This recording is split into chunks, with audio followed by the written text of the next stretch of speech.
All right, so again, apologies about last week and the technical difficulties, which I figured out. So let's remind ourselves of the weekly question, and then we'll go to the notes. So last week was New Nationalism and New Freedom, and this week is more about why the U.S. entered World War I. And once again, that's going to be more of a Thursday discussion than a Tuesday discussion. So something to look forward to, perhaps. All right. And let me find the notes and check your question. Oh, yeah, thanks for the forgiveness there on the technical difficulties. I appreciate it. All right. So lecture notes, here we go. So last week you were supposed to talk about your weekly question is New Nationalism and New Freedom. And New Nationalism, Roosevelt's platform for his presidential run in 1912.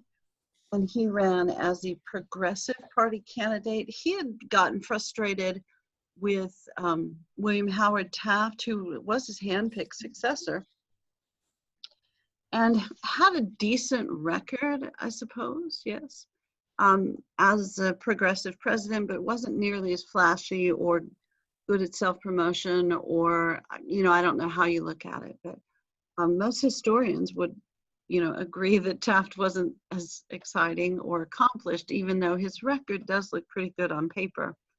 But he had an incident with one of Roosevelt's former appointees, the secretary of, or the director of the Forestry Service, I think it is. And he had decided, Taft, to rent out federal land to oil company to allow them to lease the land and harvest the oil. And the Roosevelt appointee plus Roosevelt thought that was a terrible idea. And that was kind of the last straw, apparently. So Roosevelt decided he would come back from his expeditions and hunting and all the stuff he was doing to be president again, because Taft wasn't doing it well. He decided this after the Republicans had already nominated Taft.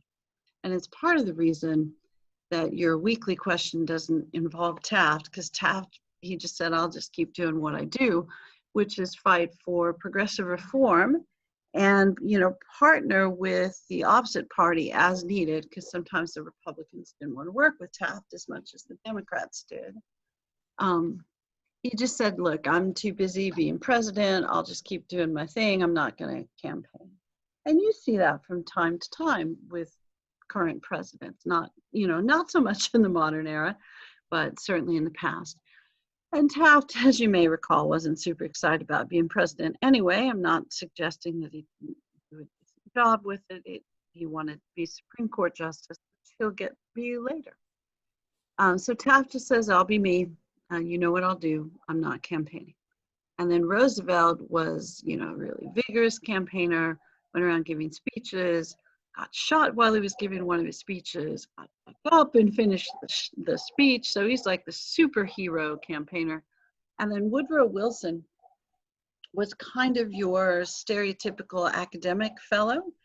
He had been a professor of government and politics at Princeton, and then for a pretty long time period, the president of Princeton, and for a very brief time period, the governor of New Jersey, like 2 years. So he had a very limited amount of political experience, but was kind of that academic, scholarly sort of person that was pretty trendy in the progressive era, because those were the folks that we looked to in that era to help guide change. So, his background might not be ideal now for presidential candidate, but, honestly, again, in the modern era, who can say whose background, is ideal? Because sometimes we have, the super experienced person and the less experienced person, and we choose the less experienced person politically because we like their other experiences. So, but in this instance, the other experience Wilson had was academic,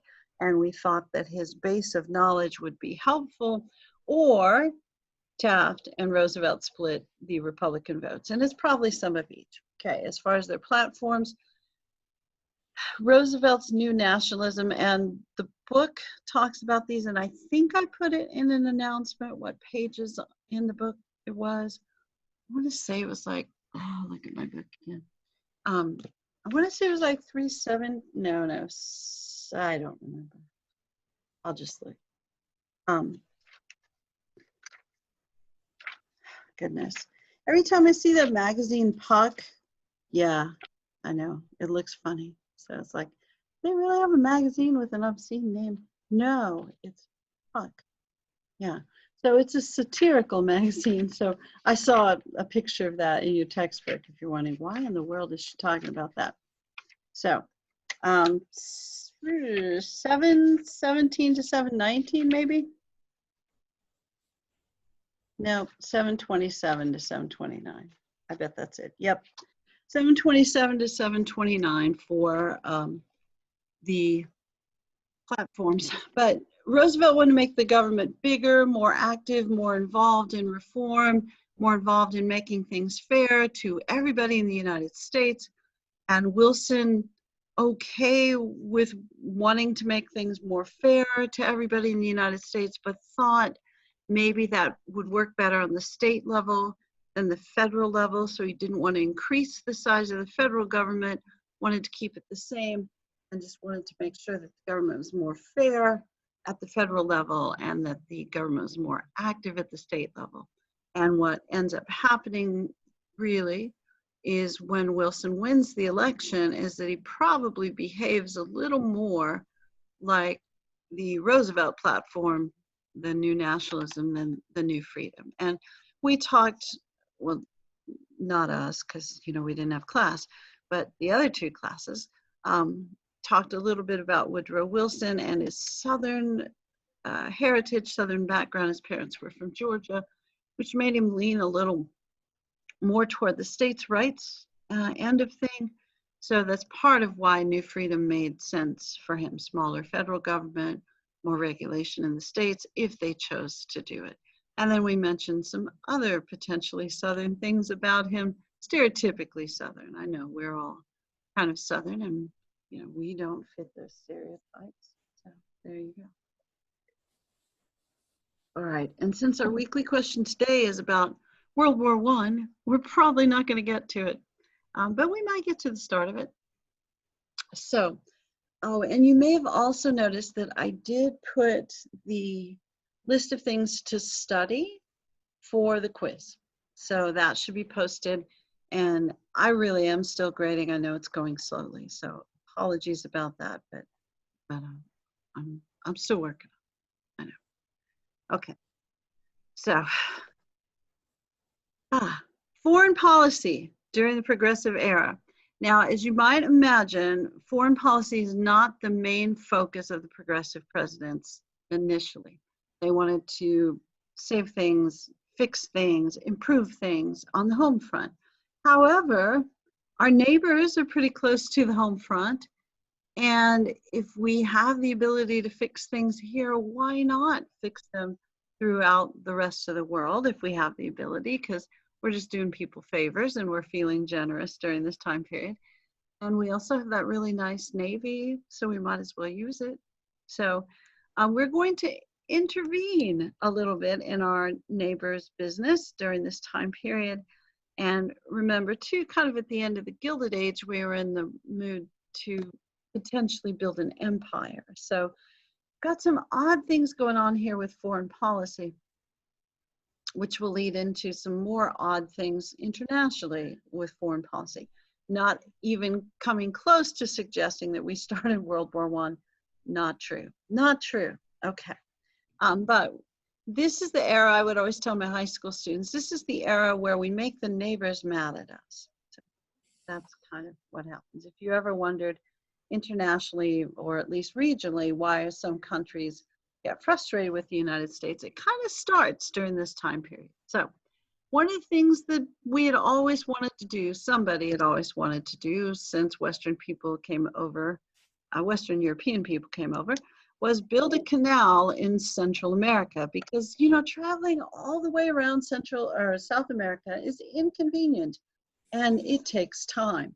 So if you're trying to trade stuff or travel for other reasons, mostly for trade, of course, and then, you know, in the 20th century and later, possibly for military purposes, but traveling around South America just, it takes a long time. So if you could travel through Central America, things would be faster, it'd be better for business, it would be safer potentially. So we wanted to do that.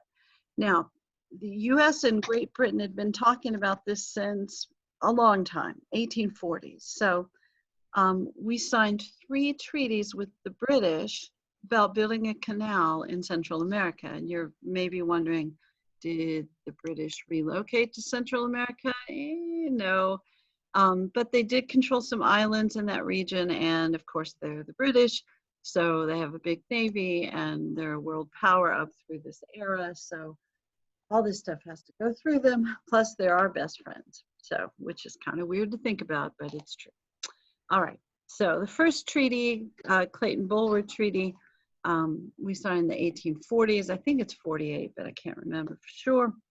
Could have been 1850, I don't know. Clearly not going to be a test question. But this is an agreement that if we build a canal, when we build a canal, that we will run it and the British will protect it. So, because we don't have a navy at that time period. And then these later treaties are signed in the 1890s. Hay-Pauncefote is signed like 95, somewhere around there, 1895. And it says that the United States will both build and defend any Central American canal. And then the Hay-Buenaventura Treaty was actually with the Panamanian government, and it gave us permission to build in the canal zone. So yeah. And the Felipe Buenaventura was the foreign minister for Panama, but he had been the head of the French company that was supposed to build the Panama Canal. So we should probably talk about the Panama Canal for a minute or two longer.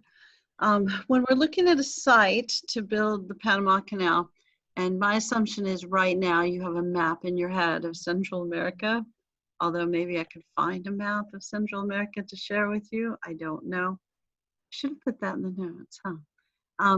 But when they first started talking about a canal, they thought maybe Nicaragua would be a good place. Because there's a lake there and you can just build through the lake. But Panama is the smallest place. So they decided to build through Panama, even though that building would be difficult because it's really rocky. The terrain is pretty treacherous. You got to blow stuff up to build that canal. You can't just dig a ditch, which you could have done potentially, a really long ditch, but you could have done potentially in Nicaragua. So we decided we're going to build in Panama, but Colombia owns Panama. And we asked Colombia, like, hey, Colombia, do you mind if we build a canal in Panama? And they said, yeah, we do mind, because we see all the mess that you make. We saw the Spanish-American War. We saw you messing with Chile. We saw you overthrow a legitimate government in Hawaii. We see that you had trouble in Venezuela. I mean, we did have some trouble during this era. So they don't want us in their country. It's like, no, we'd rather not have a canal than have you here. And so they instead hire a French company to build the canal. And they spend $20 million trying to build the canal, but they are unsuccessful. They're unsuccessful primarily because of the darn mosquito and because the technology for digging the ditch, the construction equipment that you would need, and perhaps explosives that you would need to build the canal. The French didn't have as much, but the mosquitoes as well. And if you're wondering what's up with the mosquitoes, malaria and yellow fever. So people kept getting sick and they weren't as good at killing mosquitoes as we were. Now, if you're wondering, how do we get good at killing mosquitoes? Well, some of you are thinking, well, we have them. That's true, we do have them. Also, Spanish-American War gave us good practice at killing mosquitoes. So we had less difficulty with the mosquito-borne diseases because we were better at killing the mosquitoes. So when the French failed at their attempt to build the canal, we went back and said, hey, Colombia, that's what you get for hiring the French. Maybe you should hire us. And they said, we'd rather have nothing than you in our country. And then President Roosevelt gives a speech where he says that he hears the Panamanian people yearning for freedom and independence, and they take the hint, because we say we'd be very supportive of that. And, excuse me, they take the hint, they declare independence. We send our military down to the border of Panama to make sure that Colombia can't come in and thwart an independence attempt. So Panama becomes its own country. Yay. So we may have overthrown Colombia to build the Panama Canal. Kind of depends on how you look at it. We may have just supported somebody's bid for independence, which they desperately wanted. Within 2 weeks, we signed that Hay-Bunalvaria Treaty, which gives us access to the canal zone and permission to build the treaty. And technically we don't own it, but we run it, rent it essentially from the Panamanian people. So rent it and protect it. And later on, some of you are going like, we don't own that thing. You're correct, we don't anymore. Later on, like the Carter administration, back when I was a kid, we signed a treaty with Panama to give them the canal back. So. And Woodrow Wilson will apologize for overthrowing the government, which will make Teddy Roosevelt mad at Woodrow Wilson. He gets mad at Woodrow Wilson a bunch of times. They're not the same. They're not the same at all. Okay, so let me look at the notes now.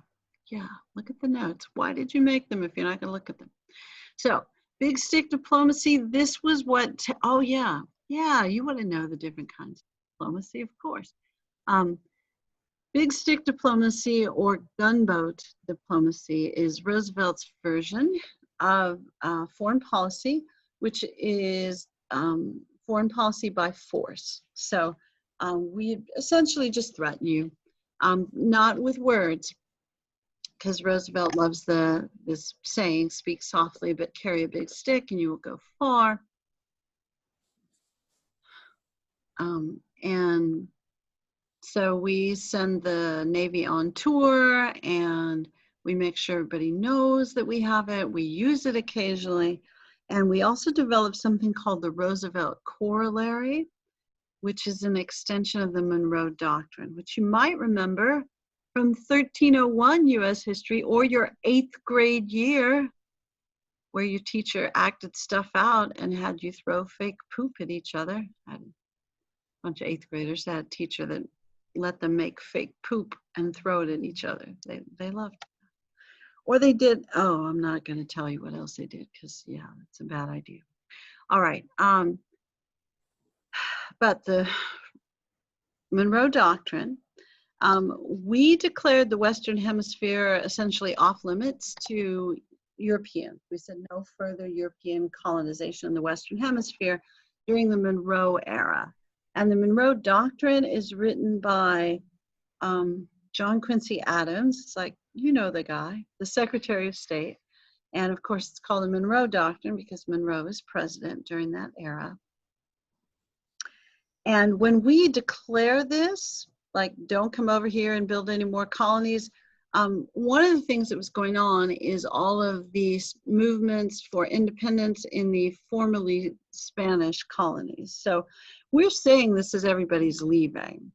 So it's like if somebody you don't like is leaving and you go like, yeah, and get out, you know, that's kind of what we're doing here.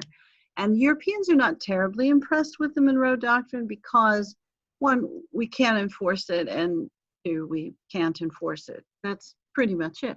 So I would always tell the high school kids, it would be like if I threatened to beat you up if you didn't turn in your work on time. No one would be scared. Yeah, and it's also why when I taught high school, I could threaten kids to, you know, in ways like that, where physically fit large teachers could not, because, you know, they had an actual ability to beat someone up. I don't. So, you know, I can say that kind of stuff. So there you go. So I would tell them that the Monroe Doctrine is the United States without a military, or it's like me threatening to beat people up. Yeah, people are entertained by it. But once we get a Navy, which is actually quite useful and quite good, Roosevelt says like, hey, remember Monroe Doctrine? We still got that thing, and we are going to use it. And it's not just in the Western Hemisphere. So we will intervene militarily anywhere that's in the US best interest when we decide we need to do it. So it could be economic interest, political, or military, in or beyond the Western Hemisphere. So this is really where we decide we are the world's policemen, because we've got a fancy Navy, and it's the progressive era. So we like to fix stuff during this era. So there you go. Now, are we still the world's policemen? I don't know. We seem to have moments. I think in the current administration, we're sort of declaring that we're not. And honestly, since the Cold War ended, probably less of the world's policemen, but we sure have spent a lot of time in Iraq and Afghanistan for sure. So, and from some of your pictures, it looks like maybe a few of you have personally spent some time there, and God bless you for that. All right, we will go on to dollar diplomacy. This is Taft. And Taft's thought is, I think this is probably what most of us would do if we were president. I say that as kind of a lazy person. Also with a lot of money, like the United States. We, as the United States, with dollar diplomacy, will just say like, look, you want our cash, you'll do what we say. We're not necessarily going to send the military to come do stuff to you, but we're giving you cash. We're going to take it back or not give it to you if you don't do what we say. So that's really diplomacy by check, you know, by money. Okay. All right. We do have bases everywhere. Now we do, I'm looking at the chat. Oh, no, this is tricky stuff. It is tricky stuff about whether we should be involved in the rest of the world. And I think almost everything that's political and historical is not black and white. But almost everything in life is not black and white, because, you know, we have moments where it seems like we just interfere in other people's business, but there are also certain, and we'll talk about these as we go along, certain times in history where we've intervened and it's saved people's lives in a very real way. So on this power vacuum thing, I know, I'm sure there's at least 2 points of view on this in the class. You know, one, is it really our business? 2, do we want to have World War III? You know, maybe it is our business to save other people's lives. Sometimes we like to think it is. Maybe, you know, this is the way you run your country. That's just what you get. And, you know, too bad for you. For who do I need to mute here? Did I pick the right person? Oh, I think I did. You know, maybe it's just too bad for you that you picked a crappy government. But then again, what if you're China and you don't really get a choice? Yeah, I don't know. Foreign policy is complicated stuff, and it was complicated in this era too. I know I'm making it seem like, yeah, we just want to build a canal. It was important. I mean, it is important, you know, for transportation, for business, but also for military purposes. And this is the era where all of that stuff starts to become truly international, because we build canals and we have better militaries and we have better transportation. So, you know, in the modern era, all that stuff really matters, and it is complicated. I definitely am not one of those people that says, you know, the U.S., anytime they intervene, it's horrible and terrible. But I'm also not the person that says everything we do is perfect. So I don't know what person I am then. But I would be, if I were president, I'd probably be more like Taft of these 3. It's like, you don't do what we say, I'm not writing the check. That's probably what I would be. So Taft's dollar diplomacy says we should grant or deny funding to nations who are orderly in a way that pleases the U.S. This way, we're not sending the military everywhere. It could save money and accomplish the same purpose. But, you know, it isn't going to stop any sort of military, excuse me for scrolling the wrong way there. It isn't going to stop any military action that's ongoing if it's not motivated by money, because not everything is motivated by money. All right. Moral imperialism, to me, this is the messiest of the three, and you'll see Wilson do this, and you see Carter attempt to do this. And I'll just say out loud, I like Carter a whole lot more than I like Wilson. Although Wilson, intelligent fellow, League of Nations, a pretty good idea on paper, I think. It didn't work out terribly well for a variety of reasons. But Wilson's when he decides about moral imperialism, he's of course the guy that decides if your motives are moral. So that may or may not work out. And it's sometimes hard to tell who the good and the bad guy is in international relations. So, but the idea of moral imperialism is that we're going to intervene or fund countries based on whether they do the right thing. And we have a responsibility to help the world progress. So this takes progressivism global. And it's part of the reason that Wilson's supporters agreed to enter World War I, because he's going to argue this will give us a chance to reform the entire world. And so they were down with that, as university professor type people often are, and teachers. The U.S. had a responsibility to teach the world the lessons of democracy. Now, unfortunately for Mexico, they're our neighbor, and they're going through their revolution during this time period, because we're not going to think they're doing it right. So we're going to send troops to Mexico more than once during this era to either try to capture Pancho Villa or take over Veracruz and some other important port cities. And that will lead to some hostility between the United States and Mexico during this time period. So military intervention in Mexico. Also, the US government, namely Wilson, will feel very comfortable telling the Mexican people, which of their leaders is good and which of their leaders is bad. And I don't know if it's coincidental or not, but typically the leader that Wilson likes gets assassinated. So it's probably bad news to get the stamp of approval from Wilson if you're a Mexican leader. And if you have not studied this, we won't talk about this much at all, really, sadly. But it's US history. We don't have time for this stuff. Other people's history, less important countries, which is every country, of course, besides the United States. But I had a class on the Mexican Revolution, and you could have 2 or 3 classes on the Mexican Revolution and still not really get it all. But it is a very complicated, long-term sort of thing. And you've got like 3 or 4 different factions who all want the same things in different ways, typically or primarily land reform. But do they want the people to become loyal to the reformers or to the government? And it gets complicated. And US interference probably makes it more complicated, but yeah, it's complicated. It is, yeah. Really good historian of Mexican history at, Texas State. I had a decent class on it, but actually that guy's dad was a better historian. But anyway, that's tough. Should I have said that? All right, let me stop for just a second, stop sharing.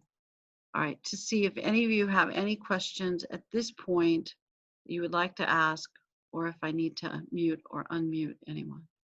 If I muted you, sorry.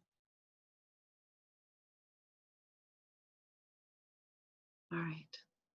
I keep hearing a noise, but I think it's the birds in my backyard. Question. All right.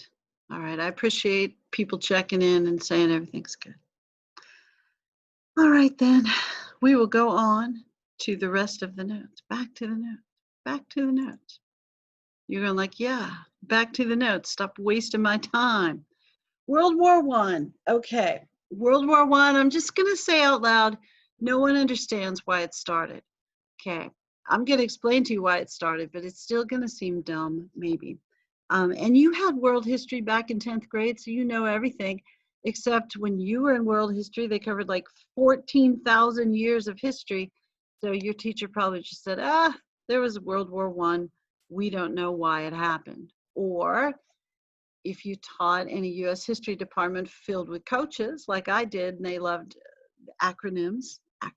So they made the acronym, not them, but somebody did, and they really liked it, of MAIN, for the 4 main reasons for World War I. And I think it's useful. It's not all encompassing, but it's very useful. So good job, football coaches. Go team. So M for militarism. Every major European country and us and some other folks had built a military. And if you got a new toy, sometimes you want to use it. Later on, President Eisenhower kind of talked about this too when he talked about the military industrial complex. And then A for alliances. Everybody picked teams before there was a fight. So people said, if, like the Russians said, if Slavic nations get into a fight with somebody, we'll back the Slavs all the way, SLAVS. And Germany said they would back Austria-Hungary no matter what they did. And then England said they would back France no matter what they did. And we just said, hey, there's an ocean. We're out of this. So we tried to stay out of the alliances. But people picked sides, and they were related to either their ethnic background or their family background. And if you study the ruling families in Europe, of course, France is the exception during this time period, they have their own. The king and queen they don't have a royal family in charge of their country. Excuse me. But most of the royal families during this time period are related to each other, and they're different branches of different families, and they have different family feuds going on as well.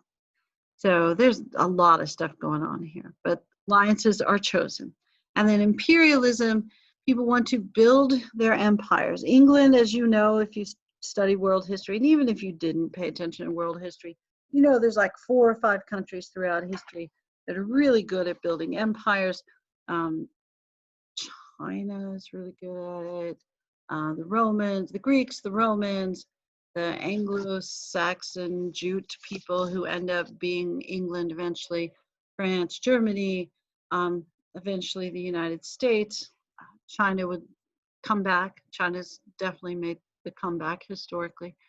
But there's certain nations that want to build empires. And in this era, there are certain nations that are kind of on the decline. So Spain and Portugal and Austria-Hungary and Italy. So they may want to take some smaller countries if they can to try to build an empire. And of course, we're trying to build an empire because we didn't have one. Although, as several of you argued in your questions from the first unit, how we treated Native Americans kind of was imperial. Yeah, that's a fair argument, and certainly you could make that, and did, successful. And nationalism, my country is better than yours. So nationalism maybe to the edge of xenophobia, where my country is better than yours and therefore should take over your country. But nationalism is probably more like pride in your country and thinking your country is very good, where xenophobia is something way beyond that, where my country is great and yours should die. So that's pretty excessive. Most of us would agree. You don't have to, though. Sorry. Okay. You always get to make those choices. All right. So I skipped over this whole first thing. When World War I starts in Europe, it starts because some guy gets shot. This Archduke Franz Ferdinand, did he get shot? No, he got blown up. So Franz Ferdinand gets assassinated by the Black Hand. Yeah, the Black Hand. So he's part of this terrorist group that doesn't like Austria-Hungary because it took over Bosnia and Serbia. And honestly, Austria-Hungary doesn't really like Franz Ferdinand because he married somebody who wasn't part of a royal family. So she didn't have royal blood. She was a commoner. So they didn't really like him. But once he gets shot, it's kind of, I keep saying shot. No, they had the bomb under the car and he does get shot. I'm sorry. So he and his wife, Sophie, both get killed.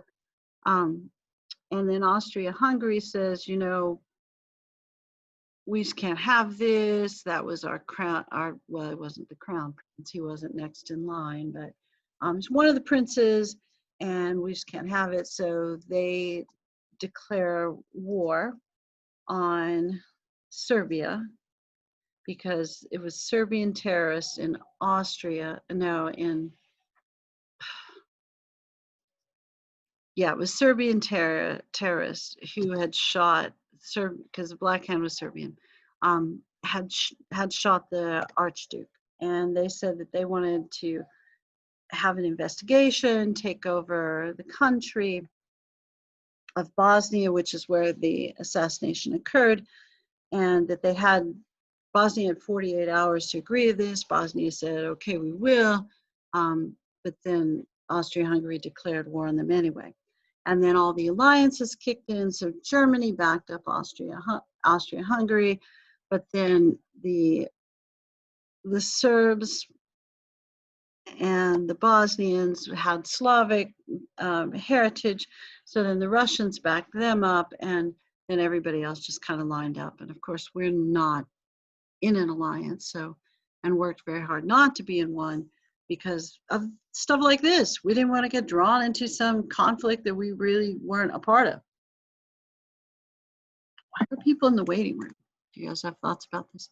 No, I know it's your technology, probably. So Somebody just, they'd gotten kicked. yeah, like I did last week. So yeah. So why am I complaining? Yeah, I wish you guys could have let me in last week, but I know it doesn't work that way. All right. So Serbia, Bosnia, some assassination of some guy nobody cared about. Now, if you're wondering, you know, what else is going on, it's those main things. Plus, once the war starts, then we have issues, right? Okay. Sounds like somebody's scrubbing something. All right.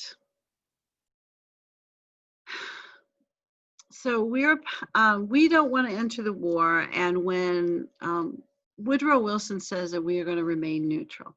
Now, stuff that happens that bothers us,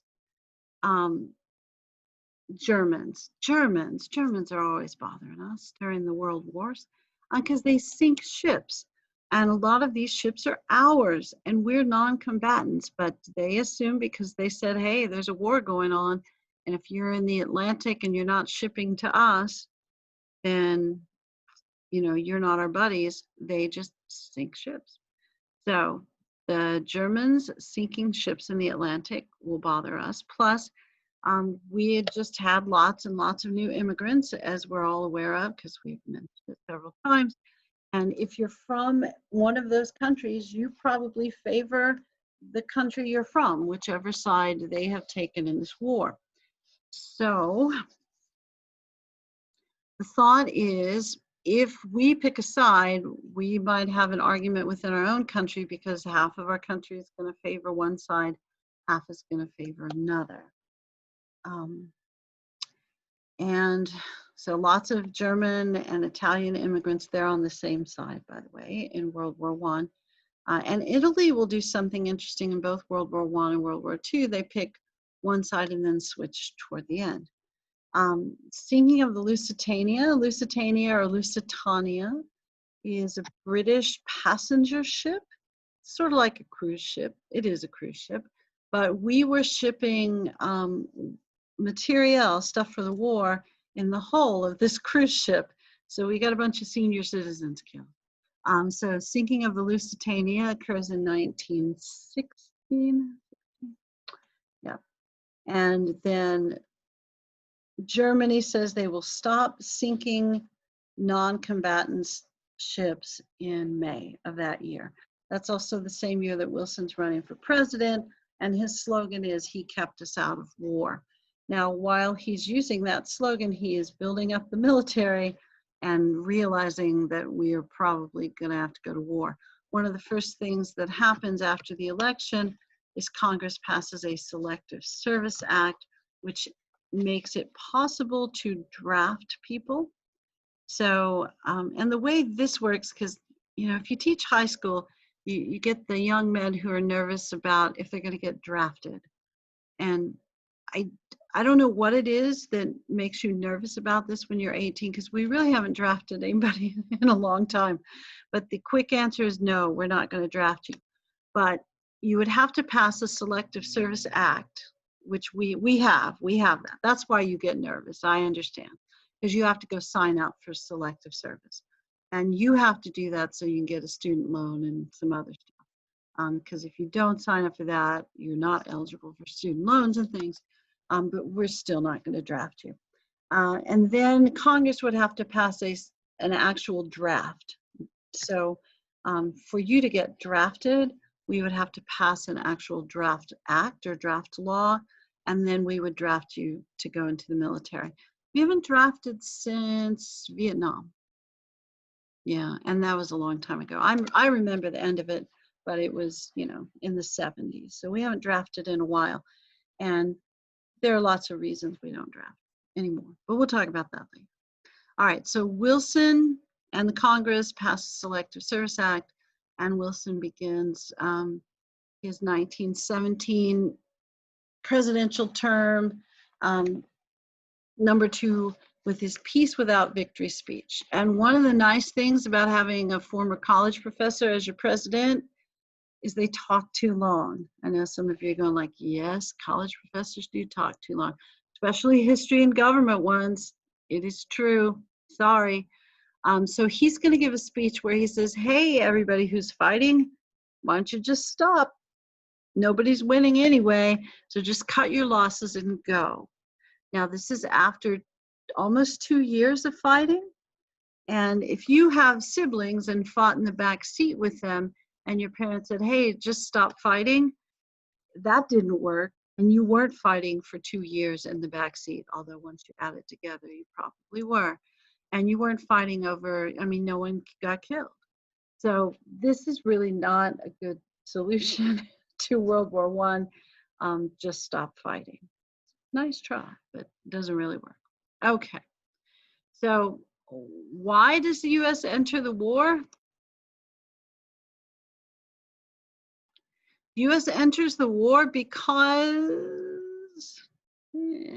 England had been wanting us to, because Germany sends a message, a telegram to Mexico and says, hey, why don't you mess with the United States, make sure they don't enter the war, and then when the war is over, we'll send troops to Mexico and we'll make sure that you get back the land you lost in 1848, which they're still mad about. Yeah, the Mexican cession. Now, I think on the surface, this seems maybe dumb. People go like, yeah, there's no way Mexico would have done that. But Mexico is frustrated with the United States during this time period because we have sent troops to Mexico like 4 times during the Wilson administration without their permission. One time with, and then they ask us to leave after a while. So Mexico really is frustrated with us. We've intervened in their business. We've taken over major port cities. There's lots of things we've done.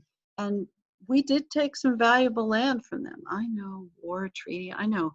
But still, and it's relatively recent as far as history goes, 1848. So the telegram is intercepted. Zimmerman telegram is intercepted by the British. The British decode it and then publish it in every major English-speaking newspaper. And then, of course, in the US, we publish it as well. Yeah, that's true. Yeah, Mexico did get paid to lose their land. So we see that in the news and in the newspaper. And at this point, Wilson really doesn't have a way to stay out of war. Now, he's going to argue that if we go to war, we can make the world safe for democracy. And he's going to outline the moral purposes of the entry into World War I in the 14 points speech. Hey, I thought I said we weren't going to get this far today, but we did. So the weekly question is, no, it's really reasons for and describe U.S. participation in World War I. So I guess the first thing you want to talk about is why we got involved. So Zimmerman telegram, for sure, you would want to mention. Now, I can remember just being really upset with my students, which happened a lot when I taught high school. It didn't honestly happen that often, but it did happen from time to time. And I was upset with them because they would always tell me that the reason the US got involved with World War I was the sinking of the Lusitania. It's like, no. It was like a year and a half before we got involved in the war. How many of you, although probably some of you, you have a big fight with somebody because of something that happened a year and a half ago? Usually you're upset with somebody because of the most recent thing. I know it could be like the straw that broke the camel's back, but the Zimmerman note is going to be the proximate cause, the thing that happened right before. Okay. But I would get upset with them because they would always tell me it was Lusitania. And then they took the STAR test one year and they asked the question, and the right answer on the STAR test was Lusitania. It's like, dang, stupid state of Texas messing with me like that. But I would start with the Zimmerman note and be sure and describe it. German ambassador to Mexico proposes the alliance. And your book has nice details, right dates and things like that. And once that's published, then Wilson gives the 14-point speech, which gives you 14 more reasons. Because he's a college professor, so he doesn't want to give you one reason. He wants to give you 14 reasons that we should go to war. And these include freedom of the seas, because we were kind of ticked off at the Germans sinking our ships. So that's where we could get into the idea of the Lusitania, although we were honestly probably more upset about them sinking cargo ships. But anyway, not that, that sounded so bad, but we didn't appreciate that a bunch of people got killed. But you know what I'm saying? Maybe you don't. I don't know. Yes, of course, we're selling to both sides because that's what we do. Somebody's asking, weren't we selling to England and France during this time period? We were selling to England, France, and Germany at the beginning of the war, but then fairly quickly moved to just England and France. Yeah. So Germany's frustrated, and they say, if you're not selling to us, if you're not trading equally with us, then you're against us. So, and, again, at first we are selling to both sides, but pretty quickly we do kind of choose a side by who we sell stuff. So thanks for pointing that out. I appreciate it. And that does frustrate Germany, as you might imagine. Okay. So back to 14 points. Freedom of the seas. If you're a non-combatant, we don't think you should sink our ships. Self-determination, which sounds like go team, I can do this, we can do this. But it's really the idea that the people within a country's borders should get to determine lots of things, like what sort of government they would have, which all of us would probably agree with, and who gets to live there. And this is going to be a little stickier with our European friends, and it really doesn't fit with how things work in the United States. That part of self-determination is creating ethnic states in Europe so that the different ethnic groups won't fight with each other and start, say, a world war. So it's the idea that maybe there should be a state for Serbs and a state for Croats and a state for Poles and a state for, whoever. So, which again is pretty weird in the United States because, we don't say like, well, if you're Chinese, you get to live in Wyoming. And if you're Thai, you get to live in West Virginia. We don't do it quite that way. But honestly, in Europe, they don't do it that way as much anymore, of course. But self-determination is a weird sort of concept. Free trade, you know what that is. Everybody trades with everybody else. We've been pushing for that with the open door notes with China. But we wanted free trade throughout the world because we're the biggest manufacturing nation during this time period. Of course, we want free trade. I'm not saying it's a bad idea, but we certainly had reasons for it. Open diplomacy, so treaties with no secret clauses. This is probably a good idea because it was very common in diplomatic negotiations to have the public part of the treaty and the private part of the treaty where the secret stuff went on. So this is supposed to prevent the secret stuff. Creation of a peacekeeping international force to prevent future world wars. So this would be the League of Nations, which we don't join. And it's sort of the predecessor for the United Nations, which sometimes works and sometimes doesn't. So we'll talk about the UN later, and we'll talk about the League of Nations a little bit later as well. And it modifies colonialism. It doesn't get rid of it because England is doing it and we're doing it as well. So we don't want to get rid of it yet. We just started building, taking colonies and building an empire. But it does allow colonialism, larger countries making colonies in weaker or smaller countries. It does allow that to continue, but says that the best interests of the people in the colony should be considered. So all of these things give the progressives hope of spreading global reform. So part of the reason that Wilson's giving the 14 points, in addition to justifying our entry into World War I, is to continue to have the support of the progressive base. So yeah, because he doesn't want them to think he's just some sort of warmonger. He's not. He's trying to make the world safe for democracy. All right, in the meantime, there's a lot of stuff still going on in the United States. Committee on Public Information, which is headed by a filmmaker named George Creel, controls pro-war and anti-German propaganda. Now, this is the part of U.S. history where my family, not my husband's family, where I get the lovely Hispanic name, but my family, where I have the lovely German name, S-A-U-E-R, was my maiden name, sort of, kind of, except my branch of the family changed it during World War I when it was extremely uncool to be a German. So I know it's even less cool to be one during World War II. I got that. I got it. But you see a lot of people of German heritage changing their names during this era, because you could honestly just change your name and not have to go to court back then.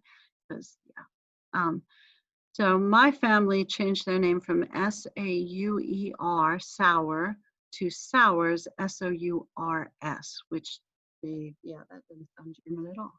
But it doesn't look German with the O-U-R, the A-E-U-R or whatever. It does look German. This is also when they stopped calling things like they called the hamburger, which was the Hamburger because it's from Hamburg, the Liberty sandwich, and the Frankfurter became the hot dog.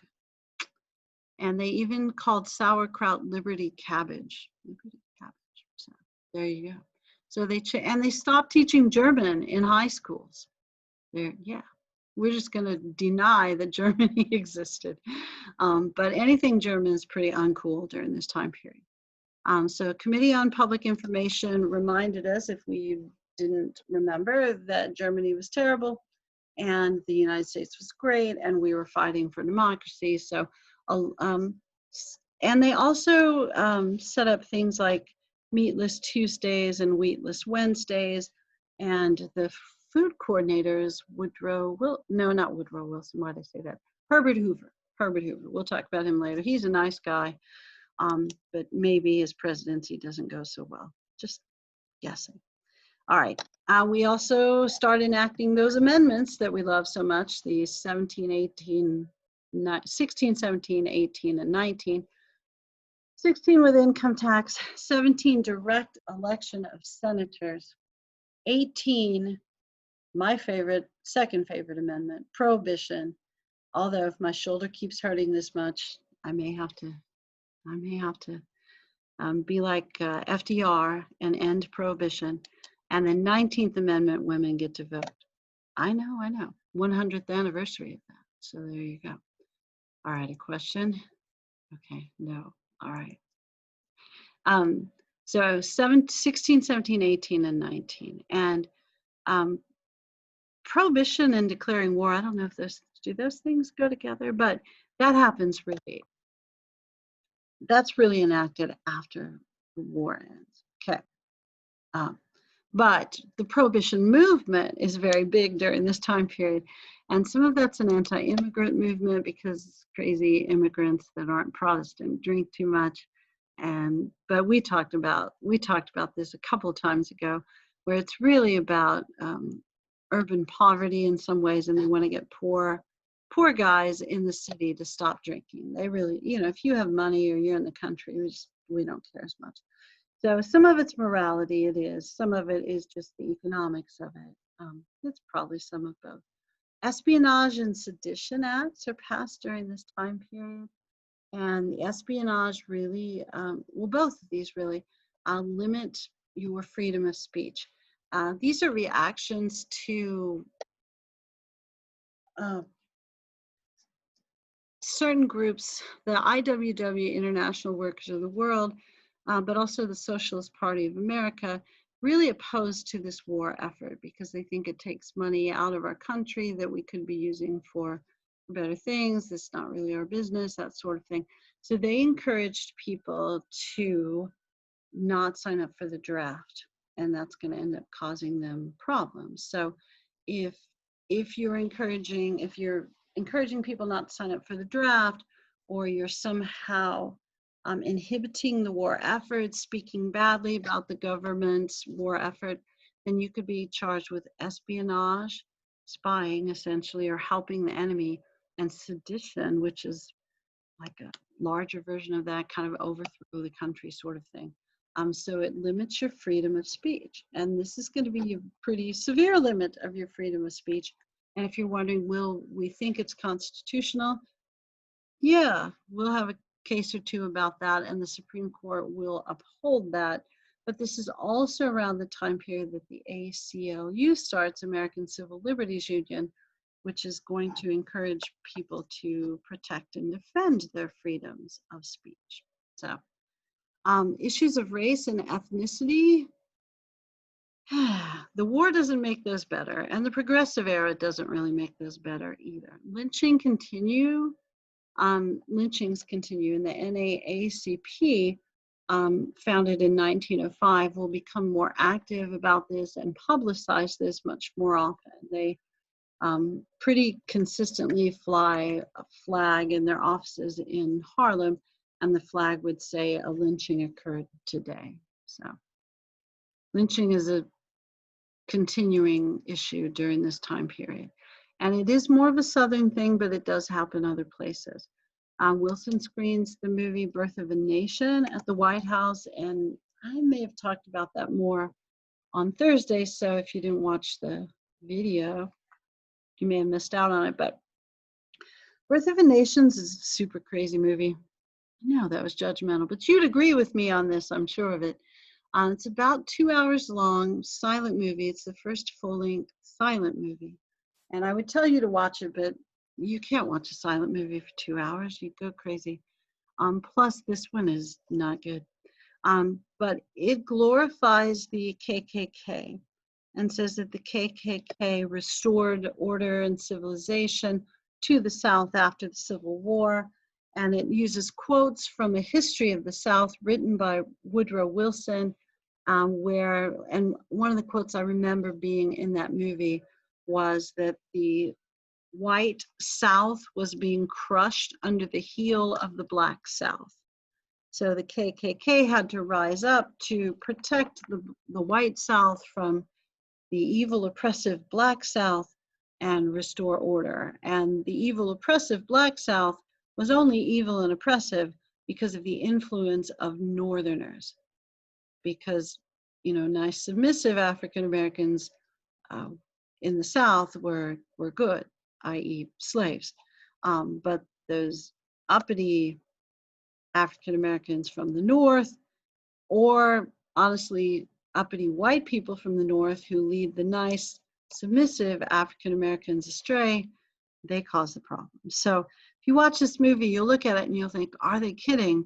And the answer is no, they were quite serious about it. And it's kind of it is endorsed by the sitting president because they use his history, the one he wrote, quotes from his book, and he screens the movie at the White House. So if you were wondering, is Woodrow Wilson racist? Those are some clues. I'm going to go with yes in certain ways. He is going to be the first president to appoint a Jewish American to the Supreme Court, so he's selectively biased, but he's still got his biases. So lynchings continue. Wilson screens Birth of a Nation at the White House. The NAACP is going to become more active during this time period. They're going to develop a legal division, and the legal division is going to start working on overturning Plessy versus Ferguson, which is like a 30-year project, which is sometimes a sign to you that instant success is not going to come. Sometimes you have to work a long time. Immigration restrictions will begin during this era by race and ethnicity. And we'll talk more about those when we talk about the 20s, because this is all kind of tied in with the rise of the KKK and the eugenics movement. And also, we just start to think that other people are crap. You know, if you're not from the United States or you're not assimilated into the United States, that you're one of those kind of people that wants to start a war and keep the world in conflict, so we don't want any part of you. Racial violence does move to the north when there's a migration of African Americans from the south to the north for defense industry jobs. So you'll see race riots and you'll see neighborhoods burned down. And I can't remember if your book talks about this, but I think it's New York City where there's a Black orphanage that's burned down by rioters and looters, or rioters, not looters, but I don't know. It's a tough time period for racial issues. I know some of you are going like, when is it not a tough time period for racial issues? And I don't know, we have moments in our history where, you know, our goal seems to be to solve those problems rather than accentuate them. And it's tricky too, because, you know, in an era where news sells, bad news is what you see. So I'm not saying that any of that stuff isn't real. Of course it's real and it's tragic, but you know, the stuff that happens that's positive, I know also doesn't make the news.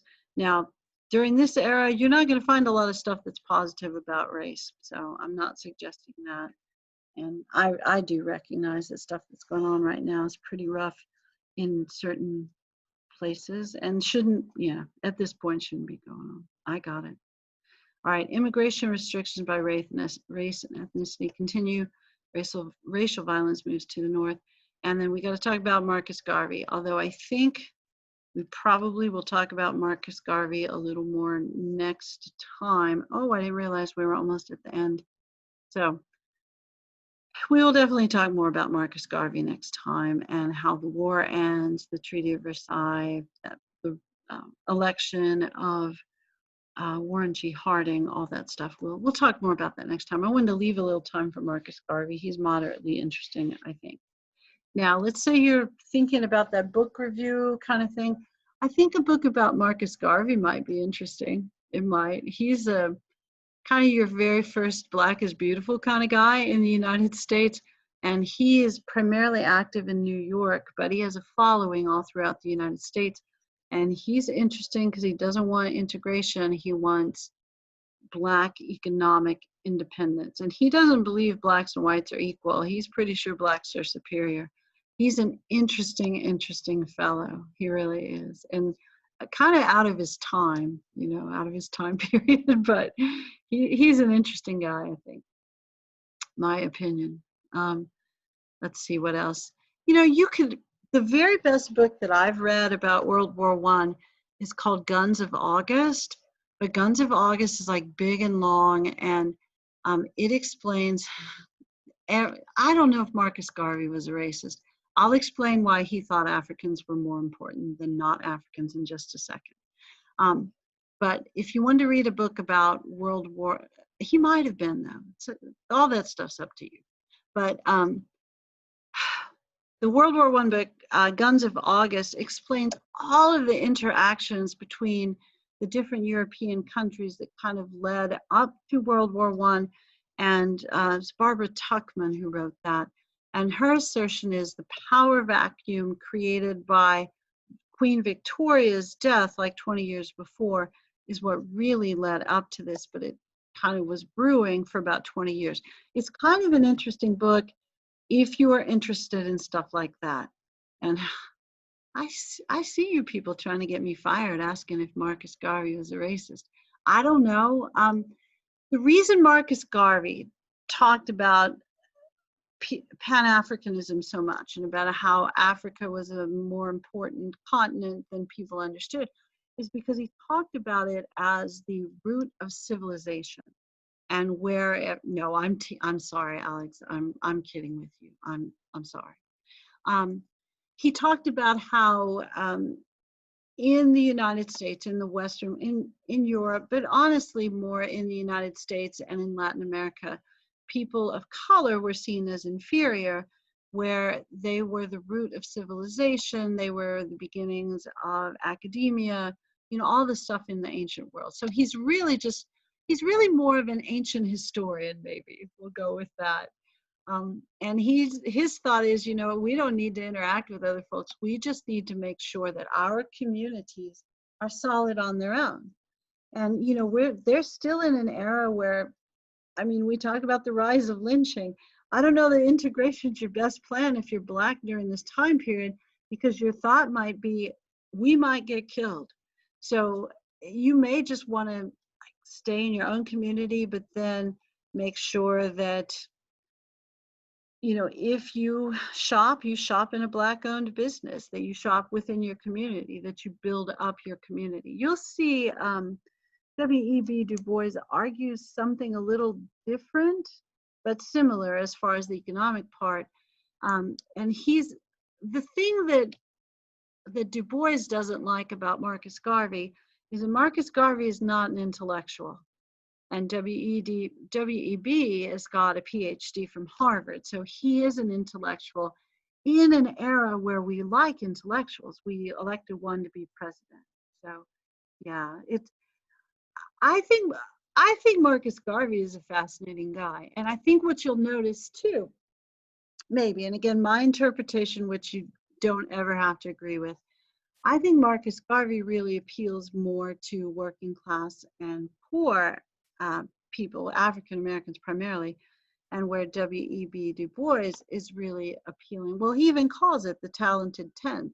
So he's appealing to either highly intellectual African Americans, you know, people in academia, or he's appealing to very successful businessmen. And then they're both kind of arguing similar things, but from a different point of view, and they seem to have different audiences. So, and I maybe haven't properly introduced W.E.B., but he will be the editor of I think it's called The Crisis. It's the NAACP newsletter, and he's one of the founders of the NAACP, first African American to get a PhD from Harvard. And he wrote a book you could read for your book review too, which I think is an interesting book as well. It's called The Souls of Black Folks, but it's kind of contemporary commentary on African Americans and issues of African American education during that era. And I think we also have to be cautious too when we read stuff that's written in a different era to try to fit it in the era, if that makes any sense. But I don't know. I do think all, you know, issues of international policy, race, all this stuff, none of this stuff is simple. I think it's all pretty complex and it's interwoven, and I think it's why solutions, you know, finding a good foreign policy or fixing racial issues from the past, if it were easy, I think we maybe would have done it already. I don't know. But I also know, you know, you could make the argument that there are certain things we haven't tried very hard on either. But I don't know. I was reading, I don't know if this is the time maybe to stop recording, but I was reading some of your work as I was grading, and I think it's tricky. Yeah. All right. I'm not trying to address current politics, so I'm really not trying to get into stuff. But I was noticing, you know, some people were making analogies between how we treated Native Americans and how people are treated today. And I think some of those analogies work, and then some of them, you know, they're outside the time period, so they don't work in the same way. And I like to hope that we've learned some stuff since the 1880s and can apply that better. But yeah, I'm not trying to. Yeah. All right. All right. I'm going to stop talking about that stuff before I cause trouble and see if you guys have any questions that you want to ask about the weekly questions. And I will keep grading. I think I'll go ahead and stop recording.